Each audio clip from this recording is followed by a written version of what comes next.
The room looks so much bigger now that the grouting is done, and it looks amazing. Can't wait to put the baseboards up and really get it finished. That's the goal that I'm working towards today. Before I do the baseboards, I need to finish up the drywall repair. So I'm gonna try and do that. I've got this section here and up here to here. I'll need to put the bullnose edge on here, blend it in with joint compound and texture it and all that. So I'm gonna get to work on that. First step is to clear the entertainment center off of this section so that I can work there.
So I got joint compound and spackle. Joint compound I'll use it on this area where I need to smooth out the edge between the bullnose and the drywall, similar to what I've already done. But this area where there's a fairly sizable difference in the size, the height of the two pieces, just because of the way one of the 2x4s is right here, I need to fill in that gap with something a little thicker, and that's what I'm going to use spackle for. So spackle is fairly thick and is used for fixing, patching drywall. And so it should work out fairly well for this section.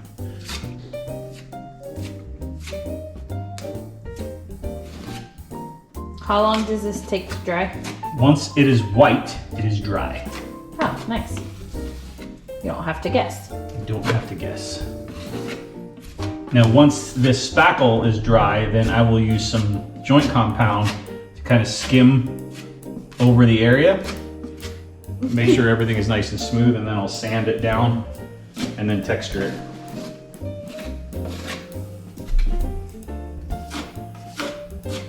I might need a couple layers of spackle, just based on how deep this was.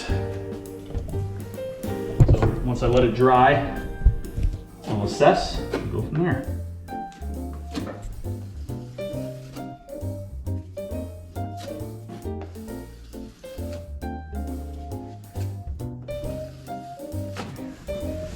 That should be good for that section.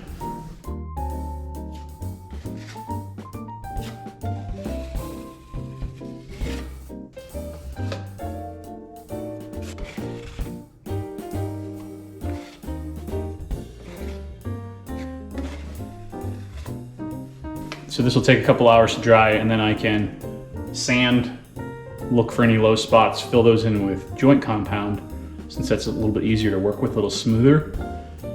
So by smoother, do you mean thinner? It is thinner, yep.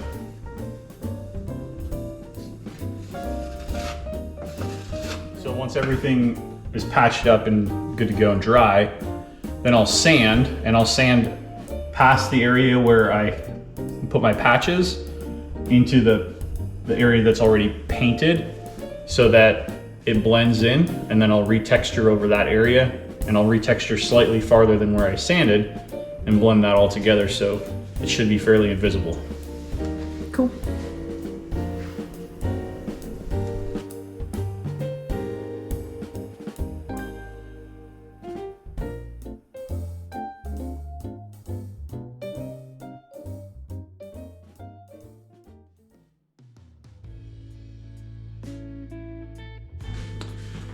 So today we're dealing with a little bit of a water emergency. Earlier today when I was at work, Terry sent me a text message that when she went into the closet down here, this one that we built, she said it smelled funny, and she sent me a picture of this. So classic signs of water damage. So this wall is the same as this wall, which goes up, and then right behind here in one of the bedrooms is a water manifold, and I'll show you that. So this allows me to turn off water to any of the individual sinks, bathtubs, the water faucets outside, etc. So I was able to, at least temporarily, stop the leak by using some Teflon tape on the cold water fitting. We had a free inspection done today by a water remediation damage company. And what they found was, using their infrared cameras, they found that there's damage to the drywall. So this drywall is saturated. The floor around here is saturated as well. So there's potential damage to the subfloor. You can see that the baseboards are all discolored from the water damage. This section of the wall from right behind where the mana block is all the way down is saturated as well. So this section of the wall that Terry is so this section of the wall all needs to probably come out. So it goes down, and the garage is on the other side of this wall, and then it's also damaged over here. So obviously down here underneath the stairs where I pulled off the drywall, that is still drying out. This wall as well has water damage. The other side of the wall behind me in the garage will all need to come out, as well as the ceiling. About half the ceiling in the garage, the left side, will need to come out as well. So fairly extensive damage. We did find some mold behind or on the back of the drywall when I pulled out the wet drywall, so we need some mold remediation done. So it's a fairly big job. I figured at this point it's worth the homeowner's insurance claim to get it done right, so we don't ever have mold problems.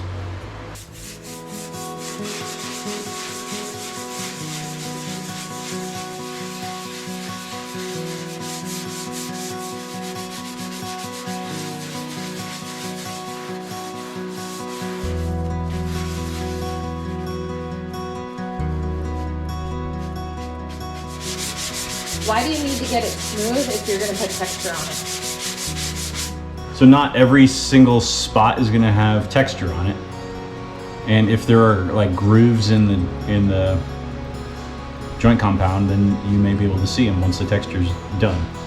Oh, makes sense. Now, if they're not huge, it might just look like additional parts of the texture, so it's not that big a deal. Okay. I don't need a level 5 finish, you know. I also was wondering why this part, what is this called? Tape. Oh, it's just tape. Okay, well, why tape doesn't go over the metal part? This is used for seams in the drywall. Right, but right now you have metal, so Yeah. what do you cover it with? This section? Yes. Nothing. The other sections, obviously, I covered up with the joint compound. Okay, so but this, is going to get textured. So the whole section will get textured, okay, and then once it's textured, it'll get painted. on metal. Yeah. I was not expecting that.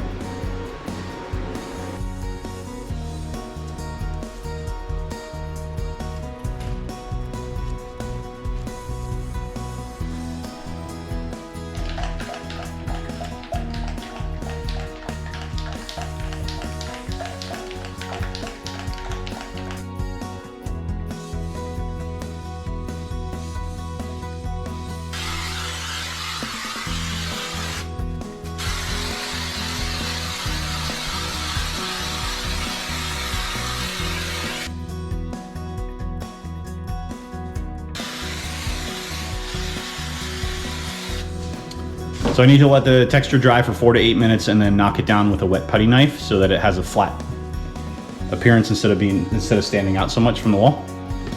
And once I do that, it says 2 to 5 hours to dry before painting.